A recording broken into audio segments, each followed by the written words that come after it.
Perkenalkan, nama saya Iputu Agus Artana. Saya berasal dari Prodi Ilmu Komputer Universitas Bumigora Mataram.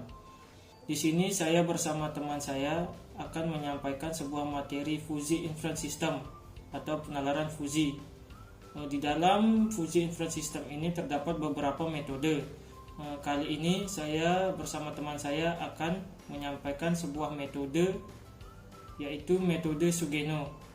Selanjutnya akan disampaikan oleh teman saya.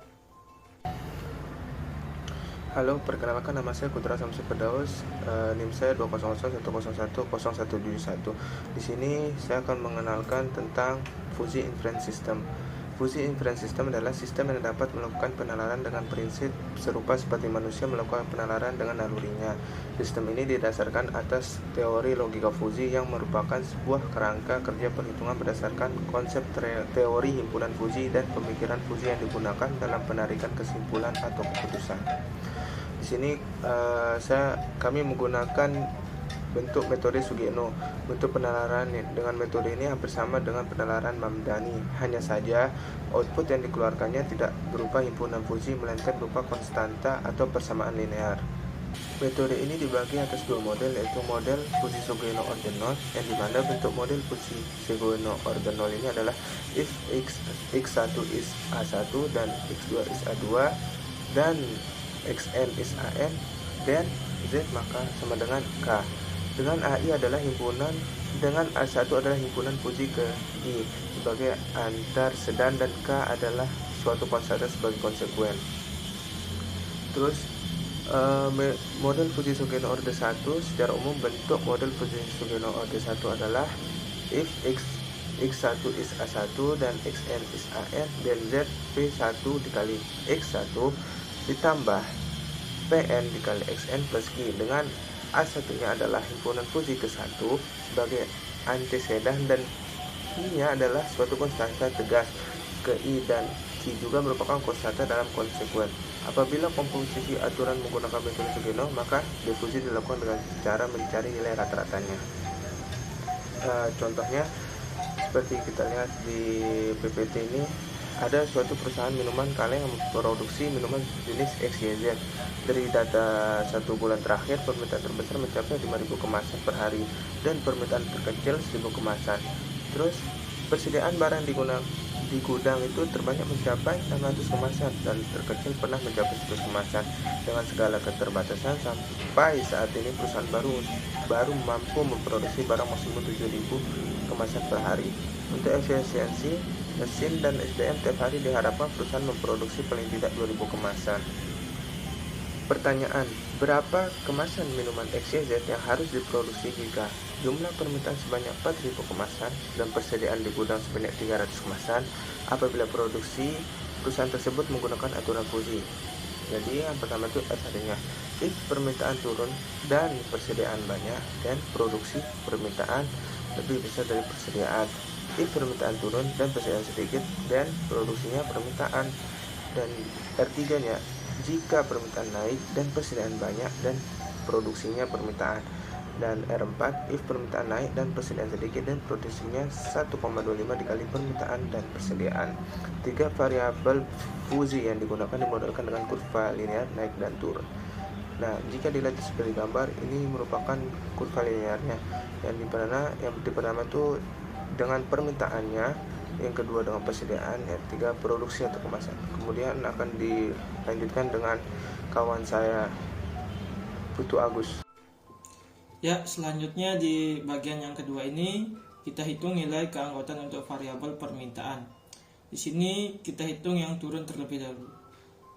Seperti di PowerPoint ini, dalam kurung 4.000 sama dengan 5.000 dikurang 4.000 per 5.000 dikurang 1.000, dan hasilnya itu 0,25. Selanjutnya kita hitung yang naik. Dalam kurung 4.000 sama dengan 4.000 dikurang 1.000 per 5.000 dikurang 1.000, dan hasilnya itu 0,75. Selanjutnya yang ketiga itu kita hitung nilai keanggotaan untuk variabel persediaan.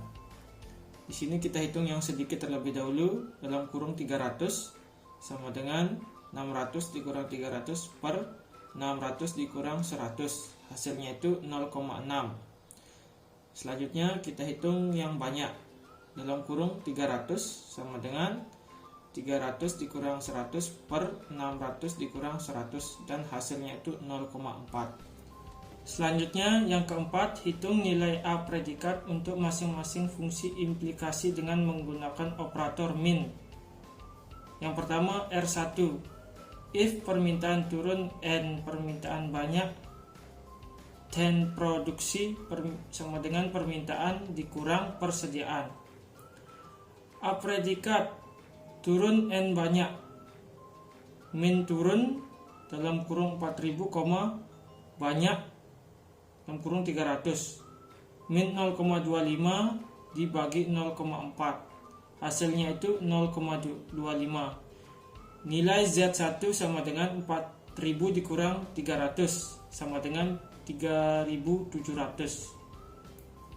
Selanjutnya yang R2, if permintaan turun and persediaan sedikit, dan produksi sama dengan permintaan. A predikat sama dengan turun and sedikit, min turun dalam kurung 4000, sedikit dalam kurung 300, min dalam kurung 0,25 dibagi 0,6, hasilnya itu 0,25. Nilai Z nya itu sama dengan 4000. Selanjutnya yang R3, if permintaan naik and persediaan banyak, dan produksi sama dengan permintaan. A predikat sama dengan naik and banyak, min naik dalam kurung 4000, langsung yang banyaknya itu dalam kurung 300, min 0,75 dibagi 0,4, hasilnya itu 0,4. Nilai Z3 nya itu sama dengan 4000. Selanjutnya yang R4, if permintaan naik and persediaan sedikit, dan produksi sama dengan 1,25 dikali permintaan dikurang persediaan. A predikat sama dengan naik and sedikit, min dalam kurung naik 4000, sedikit dalam kurung 300, min 0,75 dibagi 0,6, hasilnya itu sama dengan 0,6. Nilai Z4 sama dengan 1,25 dikali 4000 dikurang 300, hasilnya itu menjadi 5000 dikurang 300, dan hasilnya menjadi 4700. Selanjutnya nilai Z akhirnya itu yaitu Z sama dengan apred 1 dikali Z1 ditambah dalam kurung apred 2 dikali Z2 plus apred 3 dikali Z3, dan ditambah apred 4 dikali Z4 per apred 1 ditambah apred 2 plus apred 3 dan apred 4. Di sini apred itu adalah A predikat dari 1, 2, 3 dan 4. Dan di sini hasil akhir Z-nya itu menjadi 4230. Mungkin sekian dari pembahasan saya bersama teman saya kali ini. Apabila ada salah kata, mohon dimaafkan. Sekian dari saya dan teman saya ucapkan terima kasih.